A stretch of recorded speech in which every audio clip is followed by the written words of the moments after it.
हमारी आज की कहानी है दान धर्म और मोक्ष। एक बार राजा रंतिदेव के राज्य में भीषण अकाल पड़ा। सभी ओर भुखमरी और महामारी फैल चुकी थी। अपनी दया और करुणा के रहते राजा रंतिदेव ने गरीबों और दीन दुखियों की सहायता करने के लिए अपना सभी कुछ दान कर डाला था। अब राजा रंतिदेव और उनका परिवार एक समय के भोजन के लिए तरस रहा था।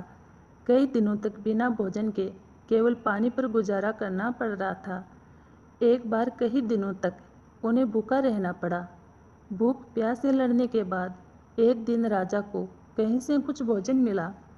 लंबे समय तक भूखे रहने के कारण राजा और उसके परिजनों का शरीर पूरी तरह से दुर्बल हो चुका था। जो भोजन मिला उसे राजा अपने परिवार के साथ खाने के लिए बैठे ही थे कि कहीं से ब्राह्मण अतिथि का आगमन हो गया। एक भूखे के लिए भोजन से बढ़कर कुछ नहीं होता, उसमें भी अतिथि आकर अड़ंगा लगा दे तो मन की क्या स्थिति होती है, ये कोई भूखा ही बता सकता है। लेकिन करुणा से व्याप्त महाराज रंतिदेव सब में भगवान को देखते थे। जैसे ही ब्राह्मण महोदय का आगमन हुआ, महाराज रंतिदेव ने बिना भोजन किए आसन छोड़ दिया। भूखे पेट रंतिदेव ने ब्राह्मण को सम्मान सहित भोजन कराया। ब्राह्मण महोदय को भोजन कराने और उन्हें विदा करने के बाद जो भोजन बचा था, उस भोजन को परिजनों में बांटकर अपनी भूख शांत करने के लिए बैठ गए। तभी अचानक एक शूद्र का आगमन हुआ। शूद्र भी भूखा था। भगवान का स्मरण करते हुए राजा रंतिदेव ने बचा हुआ भोजन उस शूद्र को परोस दिया। शूद्र भी भोजन से तृप्त होकर चला गया। अब बचा हुआ भोजन परिवार में बांटकर रंतिदेव करने वाले ही थे कि इतने में एक व्यक्ति अपने कुत्तों के साथ आया और भोजन की याचना करने लगा। दया के सागर रंतिदेव ने बचा हुआ भोजन उसे परोस दिया।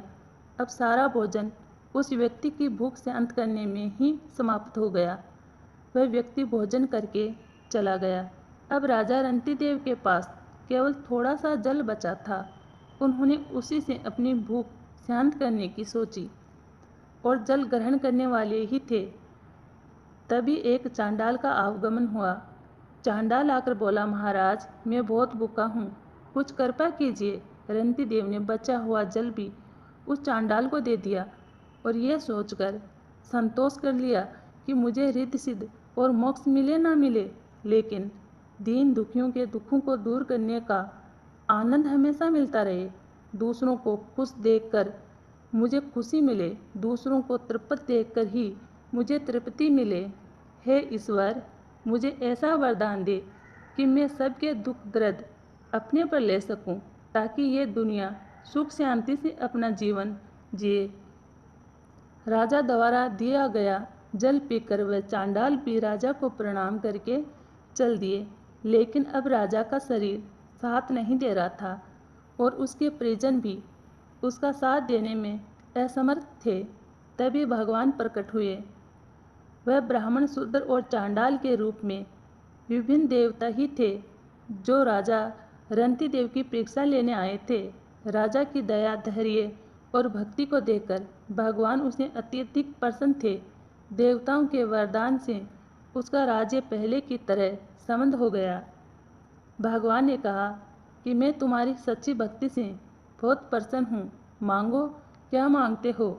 लेकिन राजा रंतिदेव तो पहले ही माया से परे थे। उन्होंने कहा, मुझे कुछ नहीं चाहिए, बस अपनी भक्ति मुझे दे दीजिए। भगवान ने उसे कहा कि तुम मेरे सच्चे भक्त हो, आज से तुम्हें कोई कष्ट नहीं होगा। तुम इस संसार में रहकर मेरी भक्ति करते रहोगे और मरने पर तुम्हें मोक्ष की प्राप्ति होगी। यह कहकर भगवान और विभिन्न देवता अंतर्ध्यान हो गए। अगर आपको हमारी ये कहानी अच्छी लगी हो तो वीडियो को लाइक करें, चैनल को सब्सक्राइब करें। धन्यवाद।